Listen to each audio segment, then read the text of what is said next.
তো যারা কোরাই 5 এর সেটআপ নিতে চান, সবচেয়ে কমে কোরাই 5 এর কি আছে আপনাদের কাছে? সবচেয়ে কমে আমাদের কাছে রয়েছে আপনার হলো কোর i5 এর 4th জেন। এটার প্রাইস রাখতেছি মাত্র আমরা 10,999 টাকায়। এই প্যাকেজে কি কি থাকবে? এই প্যাকেজ থাকছে একটা 19 ইঞ্চি মনিটর, পাশাপাশি থাকছে পিসিটা চালানোর জন্য একটা মাউস, দুটা কেবল, একটা মাউস প্যাড এবং একটা কিবোর্ড। আচ্ছা আচ্ছা, চমৎকার একটা সেটআপ, এটা আপনারা দর্শক দেখতে পারেন। আর এটার সিপিইউর মধ্যে কি থাকবে? সিপির মধ্যে থাকবে মাদারবোর্ড থাকবে 861, র্যাম থাকবে 4GB, আর এসএসডি থাকছে ব্র্যান্ড নিউ এসএসডি 128GB।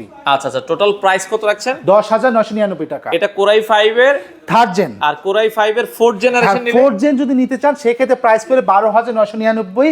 আর এই সেটআপটার মধ্যে আমাদের থাকছে একটা 19 ইঞ্চি মনিটর, পাশাপাশি পিসিটা চালানোর জন্য একটা মাউস, একটা মাউস প্যাড, একটা কিবোর্ড, আচ্ছা, আর দুটা কেবল সাথে থাকবে। কেবল থাকবে। আর কনফিগারেশনটা কি হবে? কনফিগারেশন থাকবে মাদারবোর্ড থাকবে H81, র্যাম থাকবে 4GB, এসএসডি পাচ্ছে ব্র্যান্ড নিউ 128GB এসএসডি, যেটার গ্যারান্টি থাকবে 3 বছরের। আচ্ছা, তো দর্শক যারা নিতে চান বাংলাদেশের যে কোনো প্রান্ত থেকে আপনারা কিন্তু চাইলে এই সেটআপগুলো নিতে পারেন।